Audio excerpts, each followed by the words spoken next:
কি হাওয়া দিচ্ছে আজকে। কালকেও দিয়েছে, তবে আজকে সকাল থেকে একটুও কামাইনি। জানালাগুলো দুটো দিন খুলেছিলাম, এখন আর উপায় নেই, উত্তর দিকে জানালা তো, তাই প্রচণ্ড হাওয়া দেয়। এইদিকেও এই জানালাটাও হাওয়া দিচ্ছে। সুপ্রভাত। মনের ঘরে টুম্পার সাথে একটি ব্লগে আপনাদের স্বাগত জানাই। কেমন আছেন আপনারা? আশা করি খুব ভালো আছেন। আমরাও খুব ভালো আছি। আজকে সকালটা অনেক দিনের থেকে একটু আলাদা রকম হয়েছে, কারণ আজকে আর কাশির আওয়াজে ঘুম ভাঙেনি। কারণ আজকে ফার্স্ট মর্নিংয়ে ছেলে উঠে যে কাঁচতে কাঁচতে ছেলের ঘুম ভেঙেছে এমনটা না, ঘুম থেকে ওঠার পর অল্প একটু কেশেছে। এই খবরটা আমার কাছে খুব গুরুত্বপূর্ণ একটা খবর। কারণ ওই যে বলেছি, মায়ের মন তো, ছেলের অল্প আঘাতেই, মানে ছেলে অল্প কষ্ট পেলেই মায়ের কষ্ট হয়। যাই হোক, আজকে হলো শনিবার, এখন ঘড়ির কাঁটা 11:27। আমি কিন্তু রান্নাঘরে গেছি, রান্না কিচ্ছু বসাইনি, শুধুমাত্র সিদ্ধ করার পর্ব চলছে। আর আগামীকাল যেহেতু শিবরাত্রি, সেই জন্য আজকে আমার সংযম রয়েছে। শিবরাত্রি উপলক্ষে আজকে সংযম। আর যেহেতু শনিবারে নিরামিষ খাই, বাড়িতে নিরামিষ রান্না করি, সেই জন্য নিরামিষই হবে। তো পদ একটু কী কী বানিয়েছি চলো তোমাদের সাথে শেয়ার করি। আজকের দিনটা শুরু হোক। কালকে দিদি ভাইরা ওখান থেকে মামার বাড়ি থেকে ফিরে একটু গল্পগুজব করে একটু কফি খেয়েই বেরিয়ে গেছে।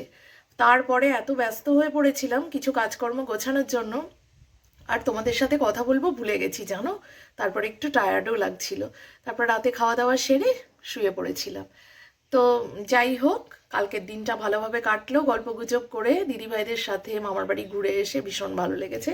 চলো আজকে আমার হেসেলের খবরটা একবার দেখিয়ে নিই। শিবরাত্রি উপলক্ষে এখানে কিছু জিনিস আছে। এখানে যেমন রয়েছে সন্দেশ, এখানে রয়েছে জল ভরা, একটু কিশমিশ বার করে বেড়ে গেছিলো ওটা রেখেছি, আর সন্দেশ। আর এখানে কাজু কিশমিশ। আর আমার ছেলের অনেক দিন পর চিড়ে খেতে মন চেয়েছে, কালকে দই দেখে আজ সকালে বলে কি, মা চিড়ে আছে, তাহলে একটু দই চিড়ে খেতাম। তো ঘরে ছিল না, ওর বাবাকে দিয়ে আনিয়ে নিলাম, কাল সকালে ব্রেকফাস্ট হয়ে যাবে। চলো ভেজ ডালের জন্য একটু কাজু কিশমিশ নিয়ে নিই। দেখেছ কুকারের গুড়গুড়ি, কুকারে ডাল সিটি হচ্ছে, হলো, ভাত হচ্ছে। আর এখানে অনেক কিছু জোগাড় করেছি। এখানে বাঁধাকপি হবে, তার জন্য বাঁধাকপি আলু ভাপানো হয়ে গেছে। এখানে ভেজ ডাল হবে, ফুলকপি গাজর কাটা রয়েছে। এই গাজরটা আমি কাঁচা খাবো বলে কেটেছি। টমেটো, তরকারিতে লাগবে আলু ভাজা, এখানে শিম ভাজা হবে, উচ্ছে সিদ্ধ হবে। এই দেখেছো, উচ্ছেটা ভাতেতেই দিয়ে দেবো একেবারে, ভুলেই গেছিলাম। আর নেই তো, না আর নেই। এই শিমটা ভাজবো।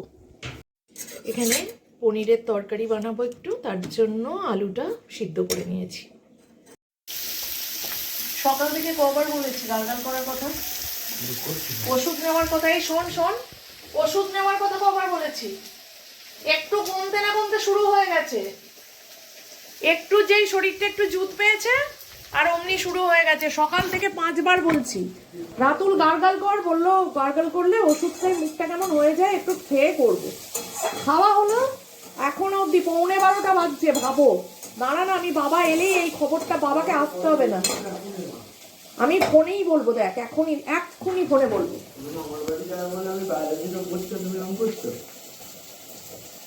সত্যি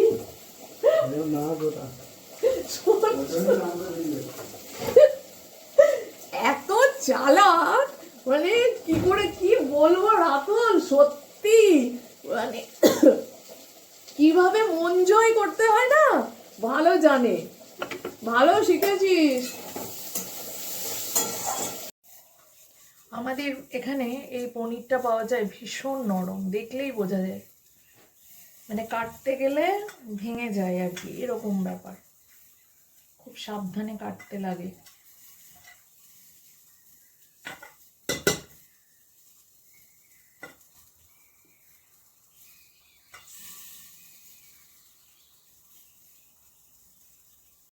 এই যে কাটা চলছে, ডাল হয়ে গেছে 2 জায়গায়।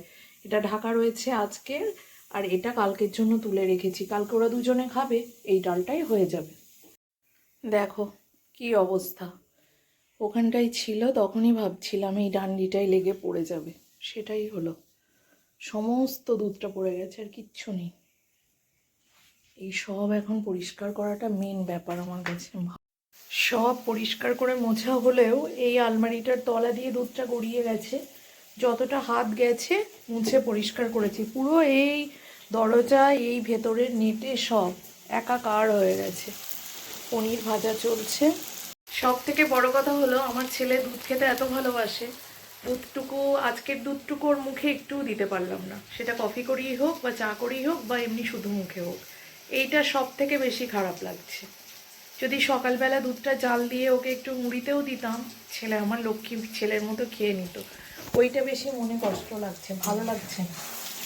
আমি না যখন দেখেছি তখনই মনে মনে ভেবেছি একটু হাত লাগলেই, কারণ এই জায়গাটা না আজকে একটু জায়গা নেই, তো ভেবেছি যে হাত লাগলেই পড়ে যাবে, তাই হলো। আর আমার ফোনের উপরেও দুধ পড়েছিল, মোছার পরেও একটু ঝাপসা হচ্ছে, ভালো করে ক্লিন করতে হবে। বাকি রান্নাটা করিয়ে এই মন খারাপ নিয়ে তারপর দেখাচ্ছি রান্নাবান্নার ফাইনাল লুক। এবার একটু সন্দেশ মুখে দিয়ে জল খাই, মনে হয় 1:45 বাজতে যায়। আলু ভাজাটাও বসিয়ে দেবো, একটু বসতে সময় পাইনি আজকে। ক্যামেরাটা সেই এমন ঘোলা ঘোলাই হয়ে আছে। এইরকমভাবে আগে মা থাকতে আমি বসে এক নাগারে অনেক মিষ্টি খেতে পারি না।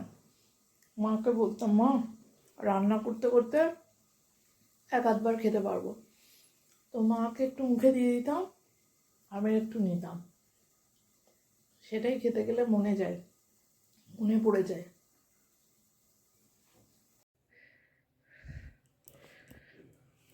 এই দুটো বোতল এখানে, তাহলে আমি গরম জল মিশিয়ে রাখবো কিসে, আমি আর খুঁজে পাচ্ছি না। এই গরম জল আর নেই, অল্প আছে। বোতলগুলো খুঁজে খুঁজে আর পেলাম না। কেমন আছো বাবা আজকে বলে দাও? আগের থেকে ভালো। উপরে হাঁপিয়ে গেছি, একটু বসার সময় পাইনি আজকে। এক একদিন এমন হয়, 1টা বাজছে পুরো কাঁটায় কাঁটায়। চুলেও চিরুনি দিতে ভুলে গেছি আজকে। যাই হোক, এখন বললাম পোস্ত ছিটিয়ে আলু ভাজা খাবি, ওই আলু ভাজাটা আমার খুব ভালো লাগে। আমার ওরকম ক্রিস্পি আলু ভাজা অত ভালো লাগে না, ন্যাতানো আলু ভাজা ভাল লাগে। কিন্তু ছেলে এক কথায় উপর থেকে বলল না, মানে ও ক্রিস্পি খাবে, তাই তো? তোকে ক্রিস্পি করে দিয়ে বাবা যদি বলে আমিও ক্রিস্পি খাবো, তোদের দুজনের ভাজবো, আমি আর খাবো না আলু ভাজা, ভাল লাগে না। কালকেরটাও খুব ভালো হয়েছিল, আজকেরটাও দেখতে মনে হচ্ছে ভালো। কি বাঁধাকপি? না না, ভেজ ফ্রাই। তুমি তো ওটা ভালোই বাসো। তো খাবার পরিবেশন হয়ে গেছে। আজকে উচ্ছে আর মাখিনি, এটা আমার ভাত। এটা খাপ ছাড়া হয়ে আছে, কারণ নিজের কোনো ক্রমে বাড়লাম। আর চলো না, বাঁধাকপি কেউ কিচ্ছু নেবে না। আলু ভাজা হচ্ছে, আলুটা এখনো নুন দিইনি, এবারে নুন দিয়ে নাড়াচাড়া করে নামাবো। এই যে, আর এই যে পনির আলুর তরকারি, আর এখানে হয়েছে বাঁধাকপি। শুভ সন্ধ্যা বন্ধুরা, বসিয়ে দিয়েছি আদা আর গোলমরিচ দিয়ে একটু লিকার চা। আর মাঘ মাস শেষ, তার জন্য ক্যালেন্ডার পাল্টানোটা ভীষণ জরুরি। সকালেই করা উচিত ছিল, ভুলে গেছিলাম কাজের চোটে। বড়মশাইয়ের বাইকের হর্ন।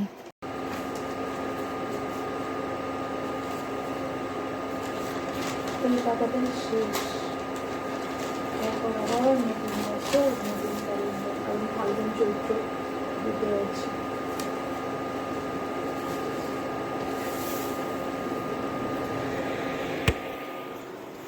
পয়লা ফাল্গুন।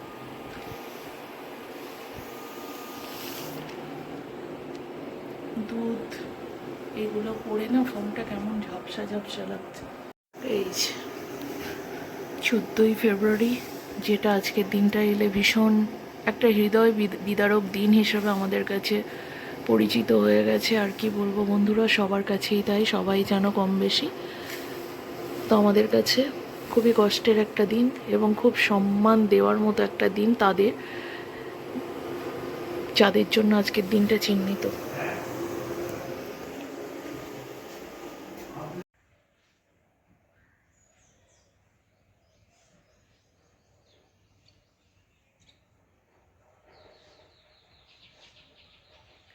কেন মনটা খারাপ হয়ে আছে মনে হচ্ছে?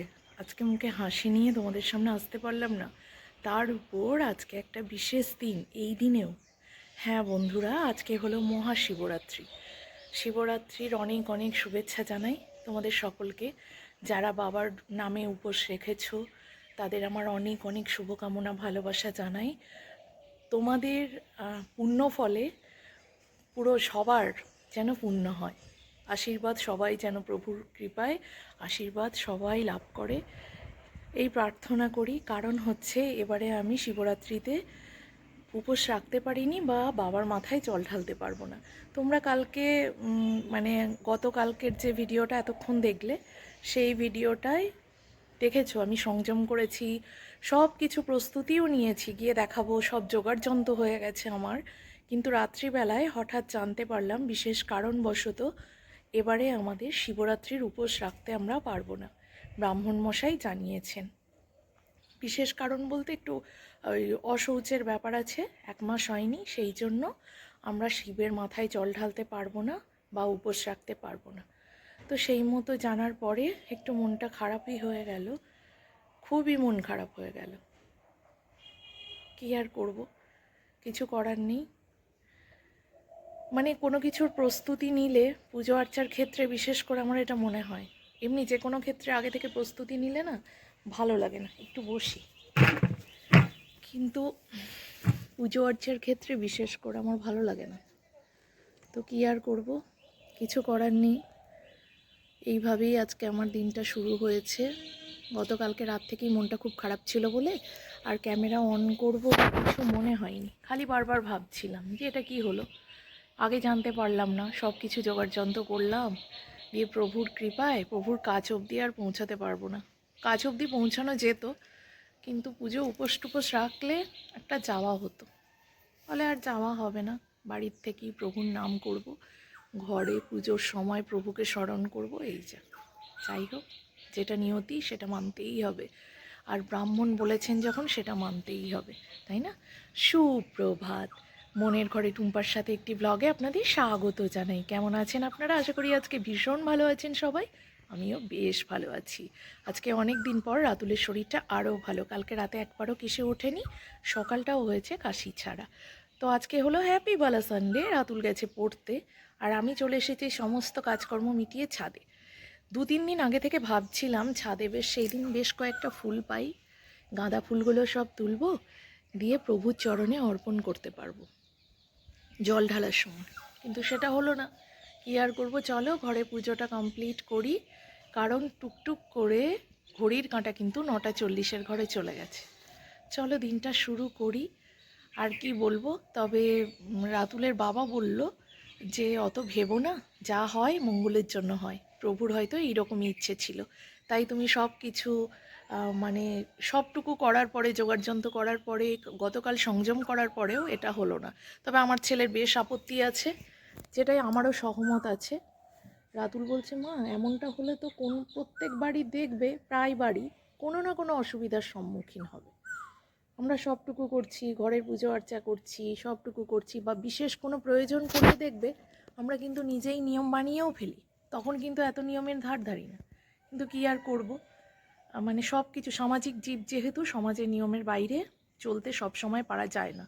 তো সেই মতো আমিও চলছি, ছেলেকে বোঝালাম, আর কি হবে। চলো দিনটা শুরু করা যাক, সারাদিন টুকটুক করে কিভাবে কাটাই দেখি। তো তোমরা সবাই যারা উপোস করেছো বাবার নাম করে খুব আনন্দে কাটাও। শিব অল্পতেই তুষ্ট। ওম নমঃ শিবায়। খুব ভালো থেকো, দেখা হচ্ছে নেক্সটে নতুন একটা ব্লগের সাথে। আর কি বলবো, আজকে এটুকুই। খুব ভালো থেকো, টাটা।